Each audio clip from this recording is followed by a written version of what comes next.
nous suivons, les services suivent ceux qui peuvent présenter un danger pour la sûreté de l'État. Et si un service de police estime qu'une personne peut présenter un tel risque, il émet ce que l'on appelle une fiche S, S comme sûreté de l'État.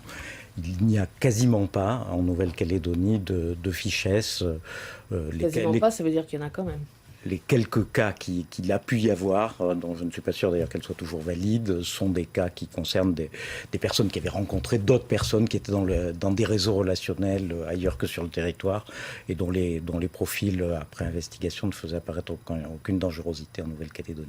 Alors on sait qu'il y a des radicaux en Australie. Il y a plus récemment l'implantation d'une mosquée avec la venue de personnes d'Arabie Saoudite à Port Vila. Est-ce que la surveillance du territoire, ici, de notre territoire, est constante? Est-ce que nos frontières sont étanches en cas de risque et dans la période de risque qu'on traverse? La géographie donne à la Nouvelle-Calédonie une protection de ses frontières qui est sans égale par rapport à des pays qui ont des frontières terrestres ou à des pays qui sont comme Mayotte à proximité par la mer d'autres pays.